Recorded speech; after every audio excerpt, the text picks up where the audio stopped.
ಸಮಸ್ತ ಚಿತ್ರಲೋಕ ವೀಕ್ಷಕರಿಗೆ ನಮಸ್ಕಾರ. ನಾನು ನಿಮ್ಮ ಡಾಕ್ಟರ್ CA ಕಿಶೋರ್. ಅನೇಕ ಸಂದರ್ಭಗಳಲ್ಲಿ ಆರೋಗ್ಯದ ಬಗ್ಗೆ ಸುದೀರ್ಘವಾದಂಥ ಚರ್ಚೆಯನ್ನು ಮಾಡ್ತಾ ಇದ್ದೀವಿ. ಇವತ್ತು ಯಾವುದ್ರ ಬಗ್ಗೆ ಮಾಡ್ತಾ ಇದ್ದೀವಿ ಗೊತ್ತಾ? ಬೆಂಗಳೂರು, ಕರ್ನಾಟಕ, ವಿಶೇಷವಾಗಿ ಬೆಂಗಳೂರು ತುಂಬ ವರ್ಷಗಳಿಂದ ಕಾಡದಿರೋಷ್ಟು ತೀವ್ರ ಚಳಿ ನಮಗೆ ಈಗ ಅನುಭವ ಆಗ್ತಾಯಿದೆ. ಇದು ಮುಖ್ಯ ಗಮನಿಸಬೇಕಾದಂಥ ಒಂದು ಅಂಶ. ಚೈಲ್ಡ್ಹುಡ್ ಆಸ್ಮಾ, ಪುಟ್ಟ ಮಕ್ಕಳಲ್ಲಿ ವೀಸಿಂಗ್, ಗೊರ್ರ ಅಂತ ರಾತ್ರಿ ಮಾಡ್ತಾನೆ ಸರ್. 10 ಅಡಿ ಆ ಕಡೆ ಈ ಕಡೆ ಯಾರು ಮಲಗೋಕ್ಕೆ ಆಗಲ್ಲ ಅಂಥ ಸೌಂಡು ಸರ್. ಇದು ಫಸ್ಟು ಒಬ್ಬ ಪೇರೆಂಟ್ ಹೇಳಿದ್ರು. ನಮ್ಮ ತಂದೆಗಿತ್ತು ಸರ್, ಆಮೇಲೆ ಅವ್ರಿಗೆ ಸರಿ ಹೋಯ್ತು.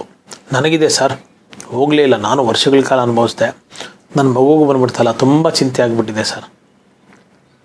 ತಂದೆಗಿದ್ರೆ ಮಕ್ಳಿಗೆ ಗ್ಯಾರಂಟಿನಾ ಸರ್ ಈ ಪ್ರಾಬ್ಲಮ್ ಬರೋದು? ಇದೇ ಥರ ಪ್ರಾಬ್ಲಮ್ಸ್ ಹೇಳ್ತಿರ್ತಾರೆ. ನೆಕ್ಸ್ಟ್ ಏನು ಹೇಳ್ತಾರೆ ಸರ್, ಲೋಕಲ್ ಡಾಕ್ಟರ್ ಹತ್ರ ತೋರಿಸ್ದೆ, ಕಾಫ್ ಸಿರಪ್ ಬರ್ಕೊಟ್ರು, ಮಾತ್ರೆ ಬರ್ಕೊಟ್ರು, ತೊಗೊಂಡೆ, 2 ದಿವಸ ಆಗಿರ್ತಾನೆ ಸರ್. ಮಾತ್ರೆ ಬಿಟ್ಟು 3 ದಿವಸಕ್ಕೆ ತಿರ್ಗಂಗೆ ಸರ್. ಒಂಚೂರು ನೀರು ಕುಡಿದ್ಬಿಟ್ರೆ ಹೊರಗಡೆ ಹಂಗೆ ಬಂದ್ಬಿಡುತ್ತೆ ಸರ್. ಒಂಚೂರು ಚೇಪಕ ತಿಂದ್ಬಿಟ್ರೆ ಸಾರ್ ಅದೇ ಪರಿಸ್ಥಿತಿ. ಮನೆಗೆ ತಂದಿಲ್ಲ ಸರ್, ಓಯೋ ಸೀತಾಫಲ ಊರಾಚೆ ಸರ್. ಇದೇ ಮಾತನ್ನು ಹೇಳ್ತಾರೆ ಸ್ನೇಹಿತರೆ. ಇದು ಯಾವುದೂ ಉತ್ಪ್ರೇಕ್ಷೆ ಇಲ್ಲ. ಅವರ ಮಾತುಗಳನ್ನು ನಿಮ್ಗೆ ಅರ್ಥ ಮಾಡಿಸ್ಬೇಕು ಅಂತ ಅವರ ರೀತಿಯಲ್ಲಿ ನಾನು ಹೇಳ್ತಕ್ಕಂಥ ಪ್ರಯತ್ನ ಮಾಡಿದೆ. ಒಂದು ಅರ್ಥ ಮಾಡ್ಕೋಬೇಕು, ಪೆಡಂಭೂತ ಚೈಲ್ಡ್ಹುಡ್ ಆಸ್ಮಾ ಅಂದ ತಕ್ಷಣ ಸತ್ತೋಗ್ಬಿಡ್ತೀವಿ, ವೀಸಿಂಗು, ಪರ್ಮನೆಂಟು, ಲೈಫ್ ಟೈಮ್, ಇದೆಲ್ಲ ದೂರ ಇಡಿ. ಇದು ಖಂಡಿತ ರಿಪೇರಿ ಆಗ್ತಕ್ಕಂಥ ಒಂದು ಸಮಸ್ಯೆ. ಹುಡುಗ ಪ್ರಿಪರೇಟರಿ ಎಕ್ಸಾಮಲ್ಲಿ ಫೇಲ್ ಆದರೆ ಫೈನಲ್ ಎಕ್ಸಾಮಲ್ಲೂ ಫೇಲ್ ಆಗ್ತಾನೆ ಅಂತ ಏನೂ ಇಲ್ಲ. ಆ ಮಧ್ಯದಲ್ಲಿರ್ತಕ್ಕಂಥ 1 ತಿಂಗಳ ಗ್ಯಾಪಲ್ಲಿ ಸಾಕಷ್ಟು ಓದಿ ಪರಿಶ್ರಮ ಪಟ್ಟು ಚೆನ್ನಾಗಿ ಒಳ್ಳೆ ಶ್ರೇಣಿಯಲ್ಲಿ ಉತ್ತೀರ್ಣ ಆಗ್ತಕ್ಕಂಥ, ಒಳ್ಳೆ ಮಾರ್ಕ್ಸ್ ಬರ್ತಕ್ಕಂಥ ಅವಕಾಶ, ಅನುಕೂಲ, ಆಸ್ಪದ ಹೇಗಿದೆಯೋ ಹಾಗೆ ಚೈಲ್ಡ್ಹುಡ್ ಆಸ್ಮಾ ಬಳಲ್ತಕ್ಕಂಥ ಒಂದು ಚೈಲ್ಡ್ ಅಂದರೆ ಮಗು ಜೀವನ ಪೂರ್ತಿ ಆಸ್ಮಾ ಅಂತಕ್ಕಂಥ ಬ್ರ್ಯಾಕೆಟ್ಗೆ ಹೋಗದೆ ಸರ್ವೇ ಸಾಮಾನ್ಯ ಆರೋಗ್ಯವಾಗಿ ಒಬ್ಬ ಮನುಷ್ಯ ಹೇಗಿರ್ತಾನೋ ಹಾಗೆ ಅವನು ಇರಲಿಕ್ಕೆ ಶಕ್ಯವಿದೆ. ಇದ್ರ ಬಗ್ಗೆ ಯಾವ ಅನುಮಾನವೂ ಬೇಡ. ಯಾಕಂದರೆ ಇವತ್ತು ಅನೇಕ ಸಂದರ್ಭಗಳಲ್ಲಿ ಸಾಮಾಜಿಕ ಮಾಧ್ಯಮಗಳಲ್ಲಿ ಹೆದರಿಸ್ಬಿಟ್ರೆ ಜಾಸ್ತಿ ನೋಡ್ತಾರೆ ಜನ ಅಂತಕ್ಕಂಥ ಒಂದು ಅಭಿಪ್ರಾಯ ಇದೆ. ಹೆದರಿಸೋದು ನಮ್ಮ ಉದ್ದೇಶ ಅಲ್ಲ, ಎಚ್ಚರಿಸೋದು ನಮ್ಮ ಉದ್ದೇಶ.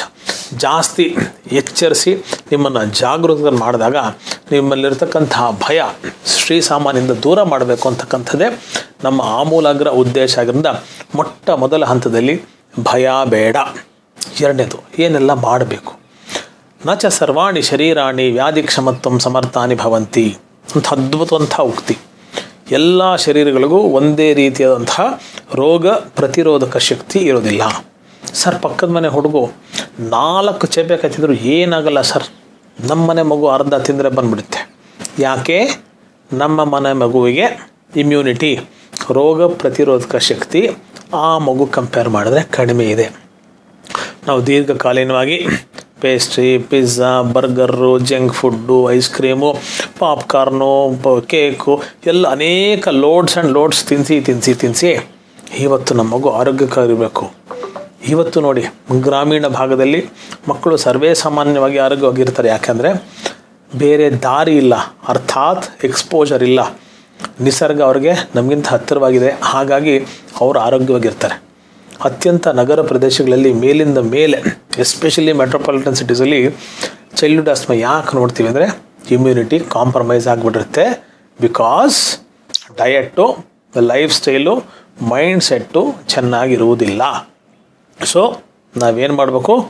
ಆಹಾರದಲ್ಲಿ ಫಸ್ಟು ಸ್ವಲ್ಪ ದಿನಗಳ ಕಾಲ, ಸ್ವಲ್ಪ ಅಂದರೆ ಎಷ್ಟು ಸರ್, 1 ಹೊತ್ತ 2 ಹೊತ್ತ 3 ತಿಂಗಳ ಕಾಲ ಖಾರ ಎಣ್ಣೆ ಪದಾರ್ಥ ಕಾಂಬಿನೇಷನನ್ನು ಸಂಪೂರ್ಣ ಆ ಮಗುವಿಗೆ ಕೊಡುವುದಿಲ್ಲ ಅಂತಕ್ಕಂಥ ತೀರ್ಮಾನ ಮಾಡಬೇಕು. ಅಂದರೆ ಒಗ್ಗರಣೆ ಕೊಡಬಾರ್ದಾ, ಚಿತ್ರಾನ್ನ ಕೊಡಬಾರ್ದಾ, ಪುಲಾವ್ ಕೊಡಬಾರ್ದಾ, ಬಿಸಿಬೇಳೆ ಬಾತ್ ಕೊಡಬಾರ್ದಾ? ಅದಲ್ಲ. ಬೋಂಡಾ, ವಡೆ, ಬಜ್ಜಿ, ಹಪ್ಪಳ, ಸಂಡಿಗೆ, ಕೋಡ್ಬಳೆ, ಕಬಾಬು, ಚಕ್ಲಿ, ನಿಪ್ಪಟ್ಟು ಇದನ್ನೆಲ್ಲ ಕೆಲ ದಿವಸ ಸಂಪೂರ್ಣವಂತ ಸ್ಟಾಪ್ ಮಾಡಬೇಕು.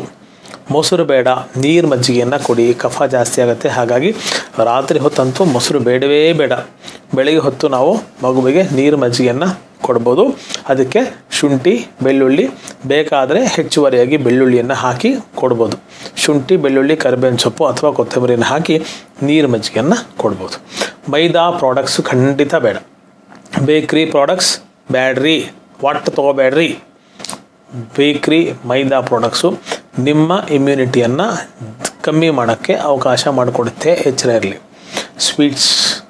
ಬರ್ತ್ಡೇಗೆ ಪೇಸ್ಟ್ರೀಸ್, ಕೇಕ್ಸ್, ಡೆಫಿನೆಟ್ಲಿ ಸ್ವೀಟ್ಸ್ ಹೆಚ್ಚಿನ ಮಟ್ಟದಲ್ಲಿ ಒಳಗಡೆ ಹೋದಷ್ಟು ಇಮ್ಯುನಿಟಿ ಕಮ್ಮಿ ಆಗುತ್ತೆ, ಕಫ ಜಾಸ್ತಿ ಆಗುತ್ತೆ, ಬೇಡ.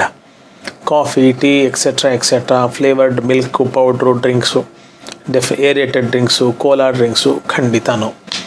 ನೀರು ಹಾಲಿಗೆ ಚೆನ್ನಾಗಿ ಡ್ರೈ ಫ್ರೂಟ್ಸನ್ನು ಹಾಕ್ಕೊಡಿ. ಥೆರಪಟಿಕ್ ಫಾರ್ಮ್ಯಾಟಲ್ಲಿ ನೀರು ಹಾಲಿಗೆ ಏಲಕ್ಕಿ, ಲವಂಗ, ಮೆಣಸು, ಅರಿಶಿನ ಬಿಸಿ ಆರಿದ ಮೇಲೆ, ಅಂದರೆ ಅನಗ್ನಿ ಸ್ಟವ್ ಆಫ್ ಮಾಡಿದ ಮೇಲೆ ಜೇನುತುಪ್ಪ, ಬೆಂಕಿ ಮೇಲೆ ಪಾತ್ರೆ ಇದ್ದಾಗ ಜೇನುತುಪ್ಪ ಆ್ಯಡ್ ಮಾಡಬಾರ್ದು. ಸೊ ಏಲಕ್ಕಿ, ಲವಂಗ, ಮೆಣಸು, ಅರಿಶಿನ, ನೀರು ಮತ್ತು ಹಾಲು. ಡೈಲ್ಯೂಟ್ ಮೇಲೆಗೆ ಏಲಕ್ಕಿ, ಲವಂಗ, ಮೆಣಸು, ಅರಿಶಿನ ಹಾಕಿ ಚೆನ್ನಾಗಿ ಕುದಿಸಿ 2-3 ಕುದಿ ಬಂದಮೇಲೆ ಸ್ಟವನ್ನು ಆಫ್ ಮಾಡಿ ಸ್ಟವ್ವಿಂದ ಇಳಿಸಾಗಿ ಲೋಟಕ್ಕೆ ಹಾಕುವಾಗ ಒಂದು ಅರ್ಧ ಚಮಚ ಜೇನುತುಪ್ಪ ಹಾಕಿ ಚೆನ್ನಾಗಿ ಸ್ಟೇರ್ ಮಾಡಿಸಿ ಘಟ ಅಂತಲ್ಲ ಗುಟುಕು ರೂಪದಲ್ಲಿ ಆ ಪುಟ್ಟ ಮಗುವಿಗೆ ಸುಮಾರು 3ರಿಂದ 7-8 ವರ್ಷದ ಮಗುವರೆಗೂ ಬರ್ತಕ್ಕಂಥದ್ದನ್ನು ರೆಗ್ಯುಲರಾಗಿ ಅಭ್ಯಾಸ ಮಾಡಿ. ಕಿವಿಗೆ ಕವರ್ ಆಗ್ತಕ್ಕಂಥ ರೀತಿಯಲ್ಲಿ ಕ್ಯಾಪನ್ನು ಹಾಕಿ, ಚೆಸ್ಟ್ಗೆ ಸದಾಕಾಲ ಸರ್ವಕಾಲ ಪುಟ್ಟ ಮಕ್ಕಳು ನಾವು ಓಪನ್ನಾಗಿ ಬಿಟ್ಬಿಡ್ತೀವಿ, ಬಟ್ಟೆನೇ ಹಾಕೋಲ್ಲ. ಸಮ್ಮರ್ಲಿ ತೆಳ್ಳಗೆ ಬಟ್ಟೆ ಹಾಕಿ, ಕಾಟನ್ ಬಟ್ಟೆಗಳನ್ನು ಸಮ್ಮರ್ಲಿ ಹಾಕಿದರೆ ಚಳಿಗಾಲದಲ್ಲಿ ಕೂಡ ಹಾಗೆ ಬಿಟ್ಬಿಡ್ತೀವಿ. ಪಾದಗಳನ್ನು, ಕೈಗಳನ್ನು ಪುಟ್ಟ ಮಕ್ಕಳಲ್ಲೇ ಚೆನ್ನಾಗಿ ಕವರ್ ಮಾಡಿ. ಮನೆಯಲ್ಲಿ AC ಇರ್ತಕ್ಕಂಥ ವ್ಯವಸ್ಥೆ ಇದ್ದರೆ ಅನೇಕರಿಗೆ AC ಒಂದು ಚಟ ಆಗಿಬಿಟ್ಟತ್ತೆ, ಅದಿಲ್ಲದೆ ನಿದ್ದೆನೇ ಬರೋಲ್ಲ. ಜೋರಾಗಿ ಫ್ಯಾನ್ ತಿರುಗಬೇಕು, ಎಲ್ಲ ಕಿಟಕಿ ಹಾಕ್ಬಿಡ್ಬೇಕು, 4-5 ರಗ್ ಹೊದ್ಕೊಂಡು ಮಲ್ಕೊಂಬಿಡ್ಬೇಕು. ಈ ಥರದ ಪದ್ಧತಿಗಳು ಅನೇಕರ ಮನೆಗಳಲ್ಲಿ ನಾನು ನೋಡಿದ್ದೀನಿ, ವೈಯಕ್ತಿಕವಾಗಿ ನಾನು ನೋಡಿದ್ದೀನಿ. ಹಾಗಾಗಿ ವಿನಂತಿ, ಕ್ರಾಸ್ ವೆಂಟಿಲೇಷನ್ ಇರಬೇಕು. ಸೊಳ್ಳೆ ಬರದೇ ಇರತಕ್ಕಂಥ ರೀತಿಯಲ್ಲಿ ರೂಮಲ್ಲಿ ಒಂದು ಕಡೆ ಗಾಳಿ ಬರಬೇಕು, ಒಂದು ಕಡೆ ಗಾಳಿ ಹೋಗಬೇಕು. AC ಇರಬಾರ್ದು. ನಿಮಗೆ ಸ್ಥಿರ ಗಾಳಿ ಇದೆ, ಚಲನೆನೇ ಇಲ್ಲ ಅಂದರೆ ಅತ್ಯಂತ ಮಿನಿಮಲ್ ಸ್ಪೀಡಲ್ಲಿ ಫ್ಯಾನನ್ನು ಹಾಕ್ಕೊಂಡು ಸೊಳ್ಳೆ ಮತ್ತಿತರ ಕ್ರಿಮಿಕೀಟಗಳಿಂದ ದೂರ ಇಟ್ಕೊಂಡು ಚರ್ಮವನ್ನು ಕಾಪಾಡಿಕೊಂಡು ಚೆನ್ನಾಗಿ ವೆಂಟಿಲೇಷನ್ನ ಇಟ್ಕೊಳ್ತಕ್ಕಂಥ ಇರಬೇಕು. ರೂಮನ್ನು ಬೆಚ್ಚಗಿಟ್ಕೊಳ್ಳಿ.